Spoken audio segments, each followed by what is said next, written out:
కార్తీక పురాణం 14వ అధ్యాయం. ఆబోతును అచ్చుబోసి వదులుట. వృషోత్సర్గము. వశిష్ఠుల వారు జనకుని దగ్గరగా కూర్చుండబెట్టుకొని కార్తీక మాస మహాత్మ్యమును గురించి తనకు తెలిసిన సర్వ విషయములు చెప్పవలెననే కుతూహలంతో ఇట్లు చెప్పదొడంగిరి. ఓ రాజా, కార్తీక పౌర్ణమి రోజున పితృప్రీతిగా వృషోత్సర్జనము చేయుట, శివలింగ సాలగ్రామ దానములను చేయుట, ఉసిరికాయలను దక్షిణతో దానము చేయుట మొదలగు పుణ్యకార్యముల వల్ల వెనుకటి జన్మనందు చేసిన సమస్త పాపములను నశింపజేసుకుందురు. వారికి 1,000,000 యాగములు చేసిన ఫలము దక్కును.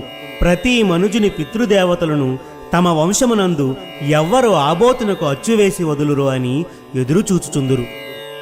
ఎవడు ధనవంతుడైయుండి పుణ్యకార్యములు చేయక దానధర్మములు చేయక కడకు ఆబోతునకు అచ్చువేసి పెండ్లి అయినను చెయ్యడో అట్టివాడు రౌరవాది సకల నరకములు అనుభవించుటయే కాక వాని బంధువులను కూడా నరకమునకు గురిచేయును.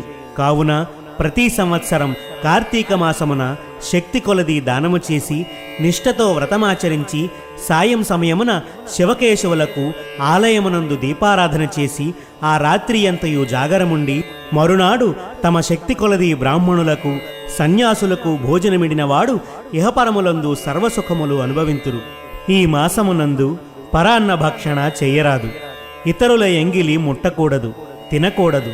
శ్రాద్ధ భోజనం చేయకూడదు. నీరుల్లిపాయ తినరాదు. తిలాదానం పట్టరాదు. శివార్చన సంధ్యావందనము చేయని వారు వండిన వంటలు తినరాదు.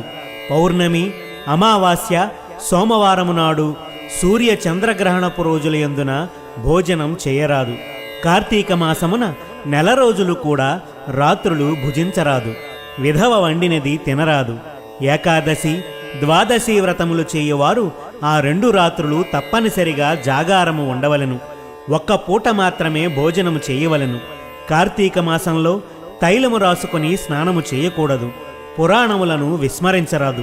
కార్తీక మాసమున వేడి నీటితో స్నానము కల్లుతో సమానమని బ్రహ్మదేవుడు చెప్పను. కావున వేడి నీటితో స్నానము కూడదు. ఒకవేళ అనారోగ్యముగా ఉండి ఎలాగైనా విడవకుండా కార్తీక మాస వ్రతం చేయవలెనన్న కుతూహలం కలవారు మాత్రమే వేడి నీటిని స్నానం చేయవచ్చును. అటుల చేయవారు గంగా, గోదావరి, సరస్వతి, యమునా నదుల పేర్లను మనసులో స్మరించి స్నానం చేయవలెను. ఏ నది తమకు దగ్గరలో ఉంటే ఆ నదిలో ప్రాతకాలమున స్నానం చేయవలేను. అటుల చేయని ఎడల మహాపాపి అయి జన్మ జన్మములు నరక కూపమునబడి కృశింతురు. ఒకవేళ నదులు అందుబాటులో లేనప్పుడు నూతి దగ్గర గాని చెరువునందు గాని స్నానము చెయ్యవచ్చును. అప్పుడు గంగే యమునే చైవ గోదావరి సరస్వతి నర్మదా సింధు కావేరి జలేస్మిన్ సన్నిధంకురు అనే శ్లోకాన్ని పఠించుచు స్నానము చెయ్యవలేను. కార్తీక మాస వ్రతము చేయువారు పగలు పురాణపట శ్రవణము, హరికథా కాలక్షేపముతో కాలమును గడపవలెను. సాయంకాలమున సంధ్యావందనాదికాది కృత్యములు ముగించి పూజామందిరమునున్న శివుణ్ణి కల్పోక్తముగా పూజించవలెను. కార్తీక మాస శివపూజ కల్పము. ఓం శివాయ నమః. ధ్యానం సమర్పయామి. ఓం పరమేశ్వరాయ నమః. ఆవాహనం సమర్పయామి. ఓం కైలాసవాసాయ నమః. నవరత్న సింహాసనం సమర్పయామి. ఓం గౌరీనాథాయ నమః. పాద్యం సమర్పయామి. ఓం లోకేశ్వరాయ నమః.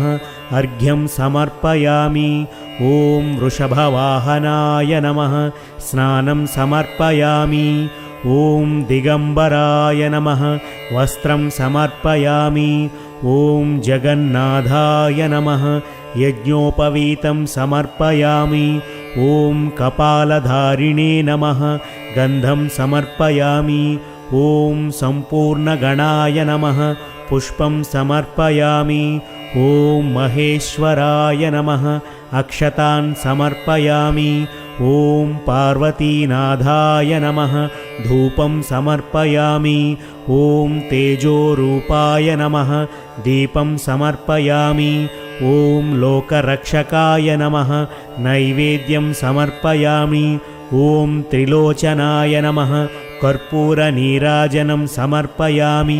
ఓం శంకరాయ నమః. సువర్ణ మంత్రపుష్పం సమర్పయామి. ఓం భవాయ నమః ప్రదక్షిణ నమస్కారాన్ సమర్పయామి. ఈ ప్రకారంగా కార్తీక మాసమంతయు పూజింపవలెను. శివుని సన్నిధిని దీపారాధన చేయవలెను. ఈ విధంగా శివపూజ చేసిన ఎడల ధన్యుడగును. పూజ అనంతరము తన శక్తిని బట్టి బ్రాహ్మణులకు సమారాధన చేసి దక్షిణ తాంబూలాది సత్కారములతో సంతృప్తి పరచవలెను. ఇటుల చేసిన వారు 100 అశ్వమేధయాగములు చేసిన ఫలము, 1000 వాజిపేయి యాగములు చేసిన ఫలము కలుగును.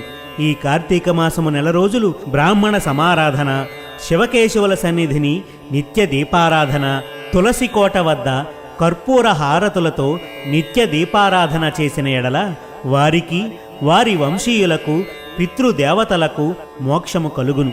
శక్తి ఉండి కూడా ఈ వ్రతమును ఆచరించిన వారు 100 జన్మలు నానా యోధులనందున జన్మించి తర్వాత నక్క, కుక్క, పంది, పిల్లి, ఎలుక మొదలగు జన్మలను ఎత్తుదురు. ఈ వ్రతము శాస్త్రోక్తముగా ఆచరించిన ఎడల 15 జన్మల యొక్క పూర్వజ్ఞానము కలుగును. వ్రతము చేసినను, పురాణము చదివినను, విన్నను అట్టి వారలకు సకల ఐశ్వర్యము కలిగి మోక్షప్రాప్తి కలుగును. కార్తీక పురాణం 14వ రోజు పారాయణం సమాప్తం.